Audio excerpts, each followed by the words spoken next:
Welcome back, everyone. Craig and Jonah. How are you, Jonah?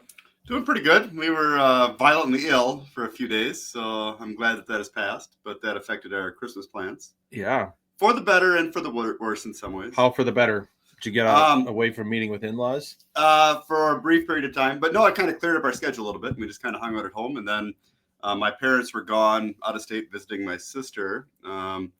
So we had Christmas Day to ourselves, and we just hung out, and it was a really nice night. So actually, and Christmas Eve was beautiful. So we went to the mass, and you were there, and 10 p.m. at night, and all our daughters got to carry up the baby Jesus to the manger scene, and that was really nice. Yeah, and our son served. Yeah, so we were well represented. We were. I wasn't sure what exactly was going to happen with the girls, because there was only one baby Jesus and three girls, and I've seen how my girls share at home, so I was just imagining them gonna be a fight ripping the baby Jesus into pieces. Yeah, Father, I don't know, he held it all together up there. I'm not sure. Yeah, I was like, they're your responsibility now, buddy. I can't help you.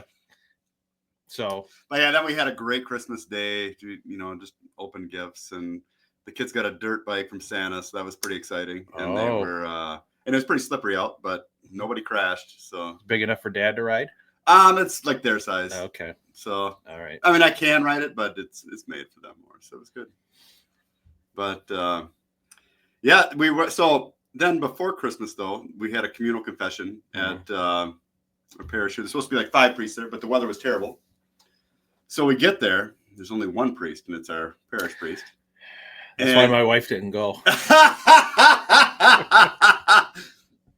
there was a long line, and he had been taking, I guess, like 15 minutes with each person. Yeah, speed it up. So, and we had all the kids with us, and we stood in the back line for a while. And the guy in the front, who I've known, my whole life, he said to me, he goes, "Well, do you want to take part of the people in the different confession, like you can start hearing?" And I said, "No, I forgot my stole." I said, "But I would be happy to hear the confessions of the guys, but I don't want to know what's going on with the women." And so your neighbor, the one that is strongly opinionated, she looked at me like she wanted to burn holes through my body. Oh, but it's just true. I mean, I could probably understand what's going on in the guy's life, but the more I learn about women's psychology, the less I understand. So I'm just better off. If I was a priest, I just want to hear guys. It's the Catholic version of that movie with who was it? Mel Gibson. What women want? Oh yeah, what women think. What women think. Yeah, something like that. Yeah. I don't know. That seems like that'd be some useful information. And I'm not sure what kind of training priests get at the seminary as far as women's psychology and what they should be saying in the confessional. I'm not sure though if it would be good for women to go to confession to another woman. I'm not sure. Well, I was last week we were talking a little bit about how sometimes women feel like they get treated differently in the confessional. Yeah, we did. Yeah. And I'm not sure there's any truth to that, but my wife was not anxious to go to our parish priest. And he's a nice guy. He's a super nice guy. Nice guy. But she was wrestling with it, and I don't think I'm revealing any confidences here. She's like, I don't know that I've ever committed a mortal sin. So she's nearly the Virgin Mary. Yeah. Not a virgin, but that's right. Close to sinless. So yeah. She's got a little bit of a temper once in a while that maybe the blessed. See, and that's where, how do you judge a temper as far as being mortally sinful? I'm just not imagining the Blessed Virgin slamming cupboard doors when she's mad at Joseph. But I don't know. Maybe knows? That predated original sin. I don't know. She was a human too. Yes. I'm not sure. She did make the proclamation though. She never committed a mortal sin. Yeah, I was like, and I was thinking to myself, man, that's really funny. I may have said something. I'm like, yeah, women's experience and men's experience with confession are very, very different. Yep, that's what I'm saying.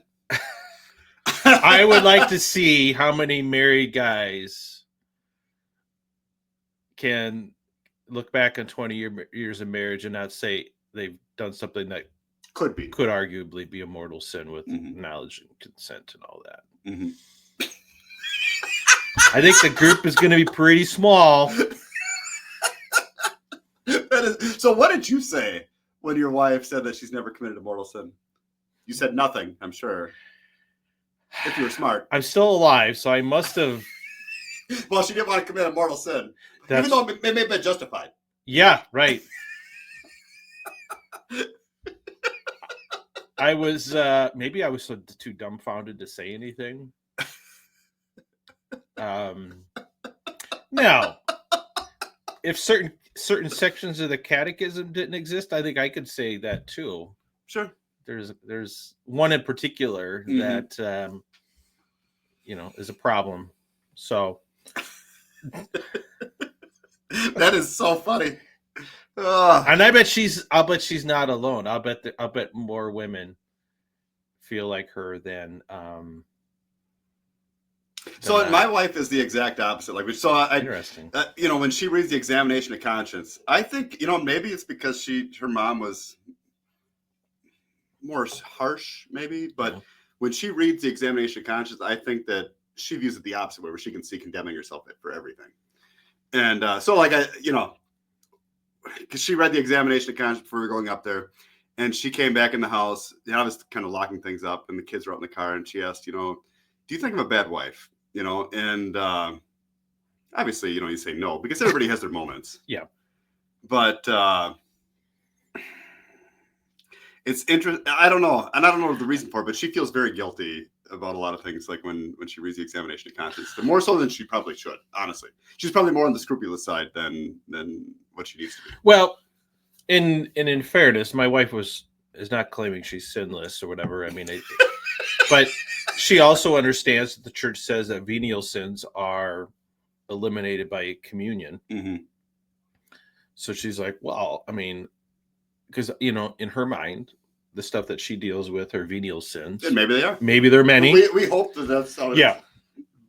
But that's how she was struggling with that, because we knew that the weather was bad and it was only going to be the one priest, and she was debating whether to drag the kids out and all that kind of stuff. But that was her. But there are definitely people that think that if you are harsh towards your children or yell at them, that could be a mortal sin. Yeah. And I'm sure it can be, depending on the circumstance. Probably. But it's more gray. I mean, it's just a kind of like with most things, it's more of a gray standard. But I had a really nice Christmas. We went to the 10 o'clock quote unquote midnight mass, and our oldest daughter is 19. She's at college, and she's had some struggles.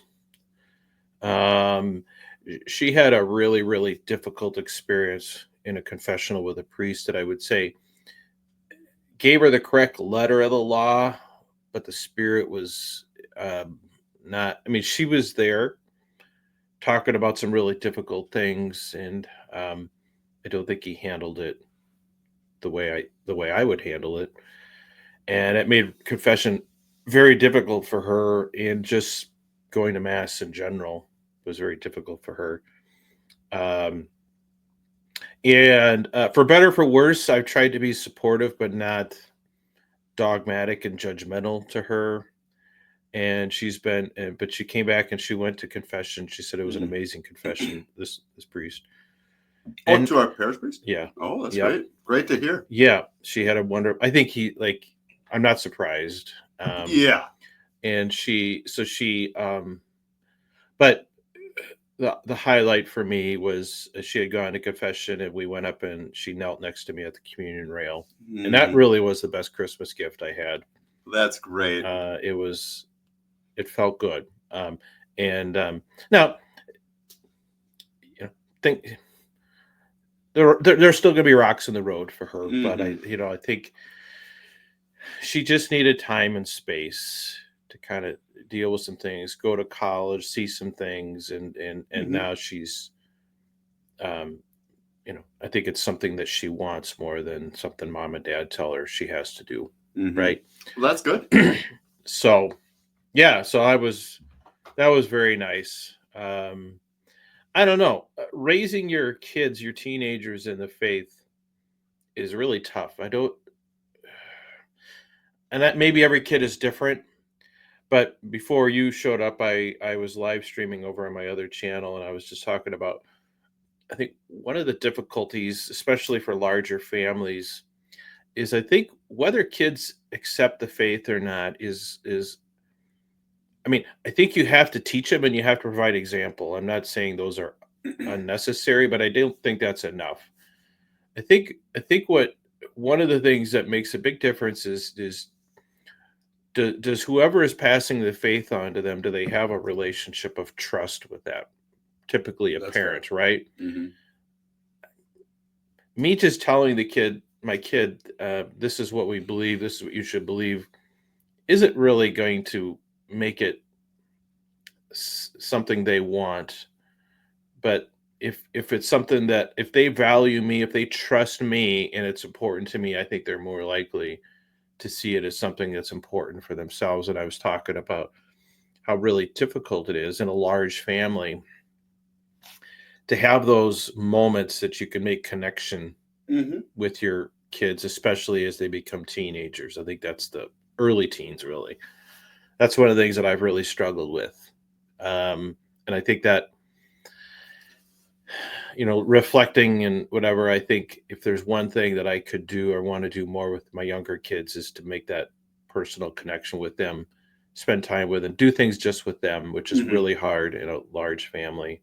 It is tough because even, we only have 4 kids, but some kids don't always feel like doing things, or they're Yes. tired at that time, or they're not Yeah. feeling well. Yeah. And so when you have time, they might not have time. Yeah.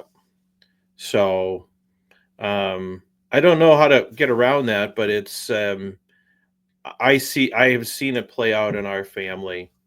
That we've tried to teach them well. We've sent them to Catholic school. We've kind of done this stuff, but just have not really found a way to spend good quality time with the kids individually.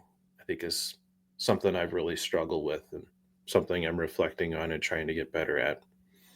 So, One of the times, like for us, it's usually doing stuff together as far as like fixing this go-kart, which is an endless process, or just stuff that I really don't always want to do, but they're excited about it. So, yeah. But it's last night I was dancing in the kitchen with my 6-year-old and 2-year-old and maybe 4-year-old. They're like, "Daddy, would you come dance with us?" And I didn't feel like it. I was kind of tired. But I was like, "What the heck?" Yeah. And I got up and she was just ecstatic. That is good. So it is the little moments, and that's the stuff they remember, and it means a lot. Yeah. Yeah. So how was Christmas Day? It's good. Yeah, it was, like I said, I told my wife too, I said, we had the perfect Christmas, it was just peaceful, and we hung out as a family, and there wasn't any rush. Ours was, mostly peaceful, other than it can only be so peaceful with, I guess, 8 kids home. Yeah. I grew up, one of the most shocking things that my wife had to deal with when she started dating me is we went down to visit my extended family, and my dad is one of 15 kids, and wow, impressive. Yeah, and all of the kids had a bunch of kids, so like there's literally hundreds of grandkids and great grandkids. I don't know who most of these people are anymore, but they all get together, and when it's gift time, it's like, I don't know how to describe it. It's like Black Friday. Like, it is just, stuff is flying everywhere. And my wife, she just said, she kind of stood there shocked, because for her, Christmas is sitting around. One kid gets a present, you open it, then you move on to the next kid, they open a present. This, like, I don't know if that's the way she grew up, but that's what she's done with our kids. And I think she likes to prolong the agony a little bit. Get up. No, we're going to have breakfast. She makes this great French toast bake that is really good. And so, the kids are like, I just want to go see what's, and I get it. And then but then the teenagers they're not as enthused. So they don't care if they get up before 10 o'clock on Christmas morning and stuff. They got to wait till everyone's up. Right. And do you wake them up then? So I finally woke the teenagers up, but so the smaller kids, other than the 2-year-old, had been up for a while. And we're like, well, we're not going to wake the 2-year-old up. So finally she woke up. She comes down the stairs and the other kids, finally we can open gifts. And so they grab her and they start putting stuff in her face. And my wife's like, hold on. She's like, no one likes to be woken up by having something shoved in their face. It's true. I said, well, it depends what it is. Okay. And I got the nice wife eye roll. Yeah. But yeah, so the kids had a good time. Mrs. Claus did an amazing job. I don't know how she does it. And so yeah, it was very good. We avoided whatever plague went through your house. So that's amazing. Yeah. We were up then until about 4 a.m. wrapping presents. Oh gosh, all Friday. So then we got up, like the kids got up at 7 and I got out of bed at like 8. Oh. But so the kids wanted to set up a trail camera to see if we catch Santa. It's a great idea in principle. And I have a Santa suit. So I put it on. We got all the presents wrapped. Put the suit on. See, the picture here is at 2:44 a.m. It's so terrifying, though, that they would not sleep knowing this guy was roaming around the house. That's great. Looks like, it is terrifying. There's sometimes where you think things are going to look differently than they turn out, and this was one of them. So I didn't have the hard time. I said, the camera just didn't work. Are you all Santa believers yet in your house? No, our oldest son. Yeah. What age do you guys tell your kids? Usually 11, 12. Yeah. But I think our 12-year-old still hasn't figured it out yet. Yeah. Yeah. So like our oldest son, he would kind of thought that it seemed kind of funny. And so when we told him, he was last year, I think he was 11. Yeah. And he was fine with it. But our middle son, I think it'll kind of, he'll be sad about it when we tell him. That or he just doesn't want to rock the boat as far as like maybe he's like, well, this stuff keeps coming, so I'm just gonna be happy believing in it. Yeah. But our youngest son, this year, he's like, I know it's you guys, and I'm gonna set a trap, and I am gonna find out if it's you. Wow. But he didn't. He fell asleep. So, well, our 10-year-old. So. We have all these Amazon boxes come in. So far, the kids haven't really put 2 and 2 together, but my wife has one set of wrapping paper for us and another set of wrapping paper for other people because the kids were starting to figure out why Santa uses the same wrapping paper that we have. So she has this secret stash. Fortunately, she had the gifts pretty much wrapped 2 weeks early, and they've been sitting here in my office. I was wondering where you put the gifts. Yeah, it's hard to hide them, especially that many. The kids are going everywhere, and although kids are shockingly unaware of their surroundings. Wife might say the same thing about you. Yeah, she'd probably be right. But so yeah, it was a very nice Christmas. It was nice to have everybody but our oldest home, and so we have to go over tomorrow and spend time with her family. So that's good. Yeah, we got a few more family things to do yet, and I don't know. Yeah, it was a great Christmas for us. I'm glad to hear it was for you guys too. So so we're our Arizona trip's coming up. Yeah. And like a month away? About 3 weeks away. Oh. And we're we hit the peak, so that we know. So once the peak happens, I know when this cycle is going to end, and then I can start doing the math. And so I've been kind of watching, and it's going to be close. Oh. We make it. We'll have 3 nights in a hotel room by ourselves without kids for the first time since our honeymoon, basically. Maybe one of those nights. Like, just cheat. No. She is no. Go John Farrell for the night.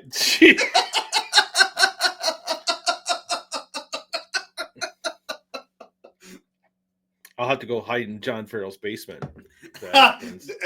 Maybe he has room. I don't know. Yeah. We can go live stream together down there. Oh, that's funny.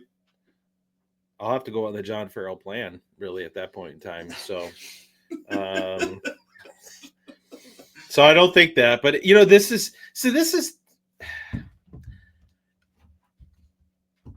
NFP for the most part is manageable, I guess, but it's pretty absurd. Like this is literally once in a lifetime for us, and we're only going for a few days. Mm-hmm.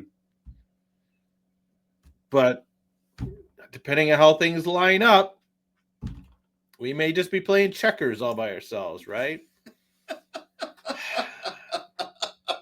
Yeah, I mean, it's difficult to thrive under those conditions. Yeah, I mean, we'll be fine. I mean, but it's just, it's just, intimacy is like, the last time we were trying to do something, we were interrupted literally 3 times by kids that got up and had to go to the bathroom or needed something, whatever. And that's just life. I think there's this idea that, well, yeah, you got to abstain during the fertile times, but then it's like, you just can, a free for all. Yes, make up for lost time during No, that's not how it works. Yeah. Especially when she's less interested then. Too. Yeah. And it just never fails. That, like I said, when you have this trip by ourselves, of course it can't line up nicely during that 8 days, 8 days we have for infertility. Can't, like, hopefully you get one good day. We'll see. So yeah, so our son is going to come visit us, and so I've been waiting to decide whether to buy a second hotel room, rent a second hotel room. Oh, I see. Because if nothing's going to happen, then you might as well just get one. Is that what you're thinking? Yeah. All right. Right. But I'm very certain we're going to be cousins during the couple of nights that he's with us. So I, saved myself $500 at Arizona rates in January.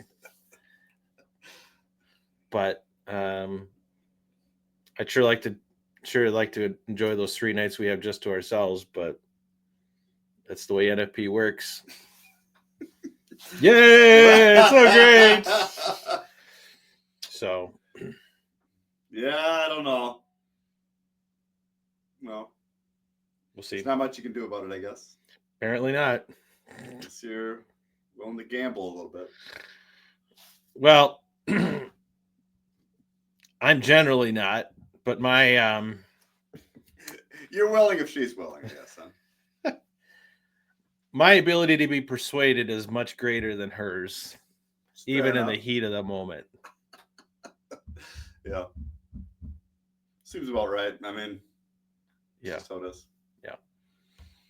But if we have a kid in 9 months, I guess we'll call her Phoenix. You can rise from the ashes. Yes, right. So, one thing I wanted to talk about before we wrap it up here is this.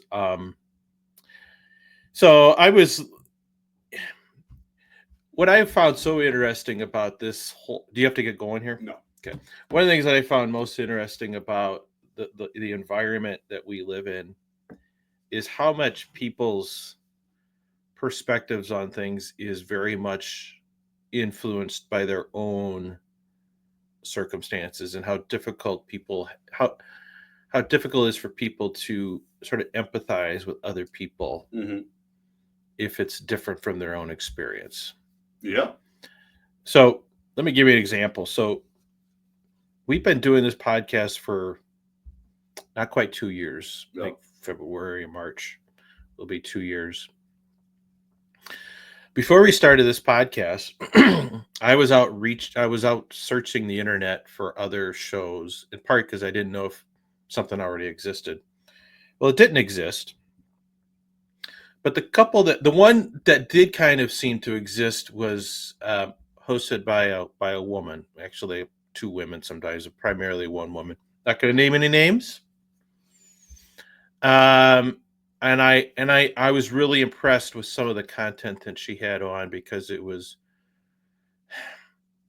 wasn't all of Christopher West flowery stuff. Like, it was talking about the hard parts and things like that, right? And I thought, you know what? I think it would be really helpful for me to be able to hear more about your perspective, and vice versa. I think it would be helpful for you to hear about the men's perspective. Turned out not to be the case. That's the one that had the chat group. Yep. Yeah. Immediately closed it down when I asked about whether it's fine for a husband to ask for a quickie. Apparently that was over the line. That's over the line, which... So... And we had we had a conversation with her that kind of went badly. Went south a little bit, but I mean, yeah, it was fair. We were kind of blunt with her about the stuff that we talk about, and it was just not something. The first time she'd ever heard of that, which apparently, which I think could be a sign you're not listening to enough guys. It's true. And when you are getting information from your husband and he has those deer in the headlights look, maybe he's not providing you with the full scope of information here, Ms. Inquisitor. It's fair, yeah. So, because I had really promoted the idea, so you know what I would love? I would love us to have like a forum or something where we could bring our people, because her audience is almost exclusively women. Our audience is primarily men, but not as heavily sided as hers is for women. I said, wouldn't it be great if we could just all get and talk to each other? You proposed this to her? Oh, yeah. She was considering it until our conversation, and then never talked to her again. Right? Have you ever talked to her since? I've sent her some messages, but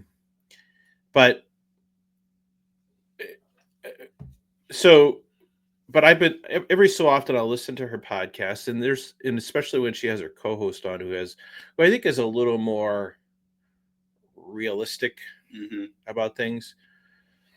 But she's been revealing some things and even acknowledged some things that she's sort of gotten, like she was not as open to having sex as much as she should have been or whatever. Oh, which I thought that was good. Huh. But then she revealed just this last episode that they haven't even been using NFP for 2 years because they've been trying to get pregnant and they had a hard time getting pregnant. And so I was like, that's very interesting.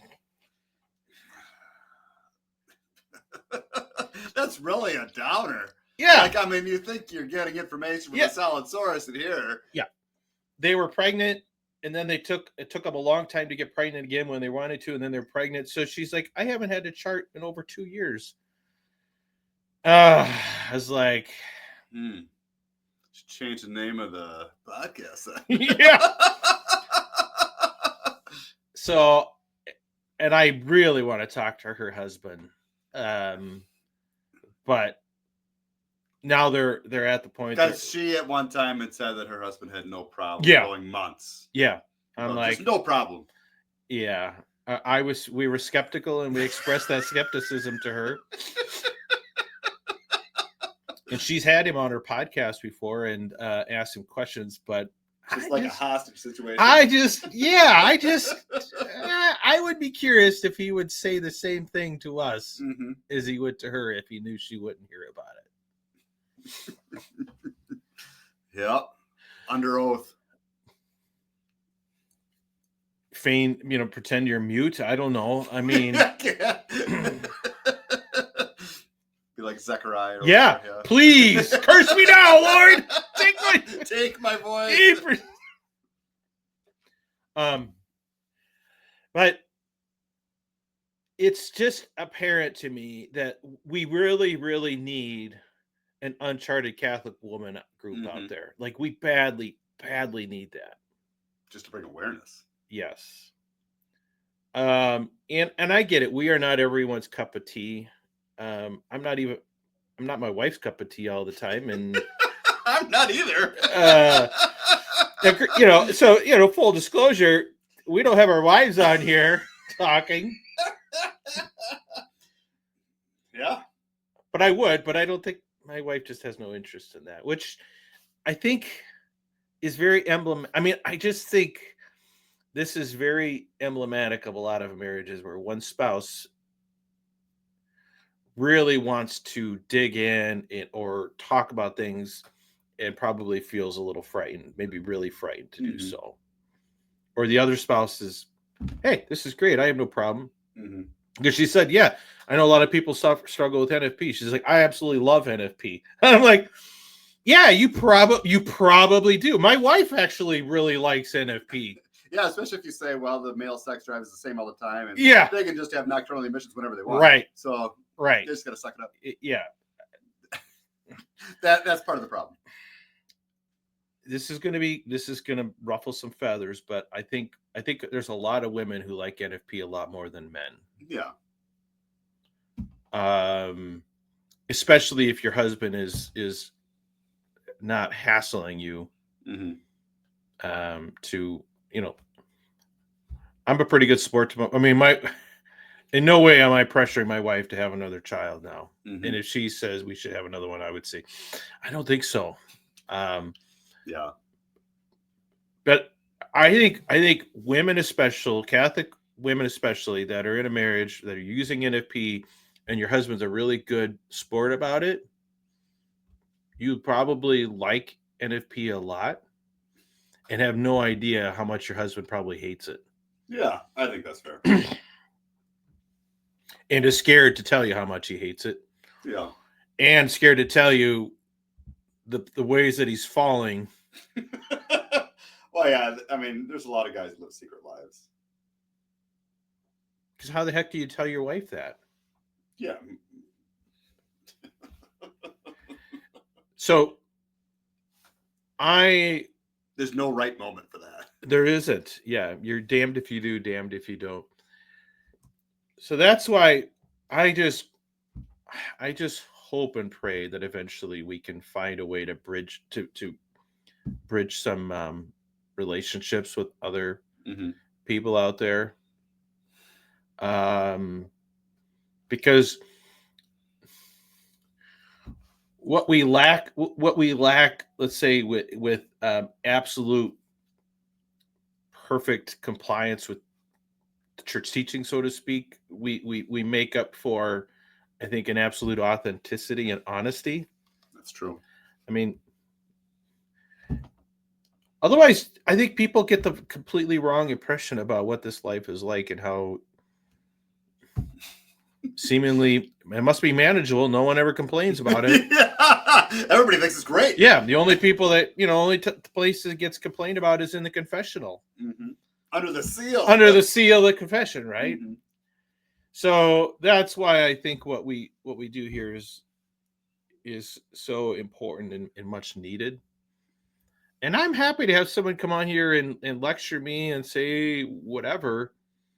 But are you willing to be pushed back? Are you willing to have someone challenge you? Most of these people never get challenged on anything, right? Yep. It's kind of a paper tiger. Yeah, I think so. I think so too. I don't think, has Christopher West really had someone challenge him practically and within the structure. Like, we're Catholics. I use NFP. I have 9 kids. Like, I'm not a secularist. I'm not a birth control using Catholic and all that. Like, I'm in your shoes there, buddy, for the most part. And there's parts of this that don't make sense to me, or there's parts of this that I really dislike. And not just dislike, but like I find deeply detrimental to my marriage and family. I'm trying to follow it. Yeah. So that's why I think the Uncharted Catholic Man is important, and why I think our community has really grown, and why we continue to do this. Discord community is amazing. Yeah. Yep. It really is. So if you're not in our Discord community and you'd like to join, send us a message, unchartedcatholicman@gmail.com. There's usually a link in the description. I think our Discord community is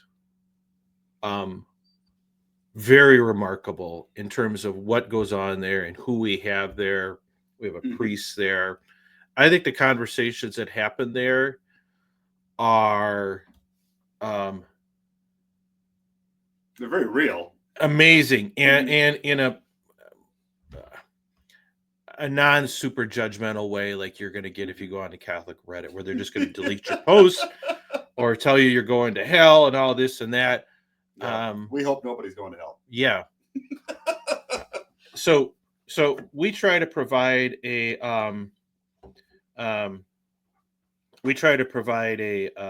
community where people can talk in real terms, and be gently guided in a better direction, maybe, than scolded and judged and whatever, because there's plenty of that out there. Sometimes people need to just be able to say, you know what, this really hurts. Is difficult. Yeah. And that's what we try to provide. Yeah. So anyway, yeah. So I wanted to get that out there. Checked all the boxes off my list of things. But yeah. All right. Thanks, JD. I see you. You asked a question in the chat about Christopher West's reaction to that. To answer your question, did you all see Christopher West's reaction to that urologist? I'm not sure what your question is, because we did a video. Send the link. I'll listen to Christopher West talk about a urologist. It was a urologist talking about masturbation. Christopher West just about couldn't handle it. Faked his way through excruciating pain. Yeah, I did a reaction video. So I did a live stream over on the other channel with that, and we reacted to it. But so yeah, JD is asking in terms of his ability to handle fair pushback. Yeah, I mean, he doesn't. One of my biggest criticisms of Christopher West in that video was I thought he was. I mean, first of all, he didn't have a conversation with her. He reacted to her video, and he really, I thought, was misconstruing it and taking very select slices of what she said. So I'm going to assume the urologist said that sort of solo behavior is okay. Yes, right. She was kind of confronting a bunch of the myths around it. And it's a female urologist. Yeah, she's got a huge YouTube channel. It'd be fun to get her on. Female urologist. It's a funny profession. It's kind of like a male gynecologist. Male gynecologist. Because one time I had a kidney stone, and so when you have a kidney stone, they went in there and blasted. They put a tube in your penis then, like to drain it or whatever. And then they pull it out at the end. But so I had a female urologist too, and she goes, "All right, I'm gonna pull it out on the count of 3." And she just grabbed a hold of my Johnson and just ripped it out on like she was starting a lawnmower. It was the funniest experience of my life because she just grabbed a hold of the thing and just yanked it out before, she said she was gonna, just because I think she did that too. Yeah. It's like pulling out a tooth with tying a string to a doorknob. Yeah. Right. She just grabbed a hold of it and ripped it right out. But I think she really enjoyed her job the way it looked. So I don't know what to say about that. Yeah, that's my only experience with the female urologist. I have so far I've been able to avoid that department. So we'll see. I'm getting to that age though. But yeah, I mean Christopher. I mean the problem is the Christopher West of the world. Maybe a Matt Fradd. He's the guy who pints with Aquinas. I haven't followed him as much. He seems to be a little more willing to engage with people of a different mindset, but even he, I think, tends to be pretty guarded about what he says and careful, and maybe that's what we're supposed to do. Maybe we are, but I just think if we are the beneficiaries of the truth, we shouldn't be afraid to engage with others and hear what they have to say and acknowledge legitimate points they make. I think the problem is for him, for Christopher West, he could not acknowledge very, I think, straightforward biological truths because the implication of them challenges his religious and theological worldview. And I think that's a real problem for Catholics. And so he just dismisses it or makes these straw man arguments, I think is what really tends to happen when shouldn't be the case. Like, let's handle what they have to say on his on the merits of what they have to say, and then figure out how do we incorporate that into what we believe is the deposit of truth. That's to me that seems to be a sensible approach. That seems like a fairly Aquinas-like approach, maybe. So yeah, I would love to be able to, sit in a room and talk to folks like Christopher West or Matt Fradd or some of those. Have a master debate. Yeah. That'd be great. Maybe someday. I think it would be too, I don't think they could go through it. It'd be too unpredictable. It's true. They won't know how to, because we know their arguments. Yeah. Like we know their arguments. Right. Again, it's easy to dismiss the secular urologist or the pagan whatever. But what do you do with one of us when one of us goes off on something? I don't think they can allow that to happen. So we just have to get big enough where they just can't ignore us anymore. Then we can have the master debate and see who wins. Yeah, exactly. Yeah. Okay. Well, anything else? I don't think so. I was at a funeral the other day, and the priest knew the guy and gave a beautiful homily about him and talked about how well ordered his life was. And it really was. Like, he had a very peaceful life and a happy marriage. And he passed away in like his mid-80s. And the priest, though, he said if there's one thing that he did wrong with his life, it's that he showed his kids, him and his wife showed their kids a vision of marriage that's virtually impossible for anybody else to do. Oh, wow. And I can see that. And I'm not making that mistake. Yep, that's what I was thinking too. Like, well, we show them out that my kids are safe.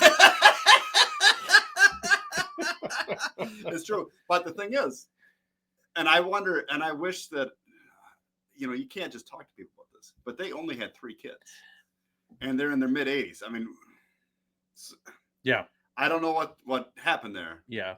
But yeah. Well, they didn't have 10 or more. Well, and if we're talking about the same person, I know one of his daughters wanted to have a bunch of kids and couldn't have any kids. Yep. Right. Yep. So I'm sure that's really difficult. I mean, but I sometimes try to imagine what that is like, because it would be a different experience than what I have gone through. Right. Oh gosh, yeah, it would be very different, yeah. And it's not even the practical lived realities of like being very fertile and having lots of kids. Like, that actually doesn't bother me. Never getting a night's sleep, changing diapers forever, working your tail off to provide like that. At times there's like it's overwhelming, but it's just that moral stuff going on in the background that you're constantly worried about, that I feel that I'm always constantly confronting as a Catholic man, that makes it really difficult. Yeah, if you didn't have to worry about that, yeah, life would be different. It would be difficult, but it wouldn't be a constant source of moral paranoia, depending on how scrupulous you are at whatever season you're in. It is really funny to think about now, just so that, because like when I was a kid, like we knew that couple is what you're referring to, and so we would go up and pray for rain in the summer or whatever, like when it was really dry, and it was like our family and them, and like the nuns and the priest and other, a few other families. It wasn't like very big or anything, but the one night that couple couldn't be there, and the nun, they were like, "Oh, where are they at?" And the nun smiled and said, "Well, they're trying to have a baby." Like, that's how open it was. You think about that, just how open it is, that you would tell the nun, "Well, yeah, we're trying to do this." So you can't even go up there and pray for rain. Yeah. Wow. Like, I don't know what it's like to try that hard. Yeah. I could definitely not relate to that at all. Jesus Christ. Can't go up there for an hour. We gotta get to work here.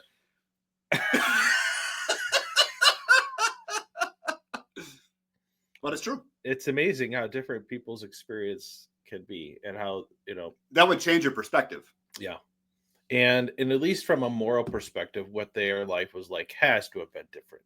Yeah, than what we do now. People that are people. Make it easier, no, people are people. Relationships are difficult. Men are men, and women are women, and all that. But I don't know when when that there isn't any obvious reason for any kind of abstaining for either short periods of time. That's just a different dynamic. One that I wish I could enjoy just for a little bit of just a little while. It's true. The grass is always greener, though. Yeah, I know. I'm sure they would kill to have a bunch of kids. To have the family that we have. So yep. That's just, I don't know. I'm still gonna grumble about it, because I bet they grumbled at different times about their lot in life. So I think we should be allowed to grumble a little bit, right?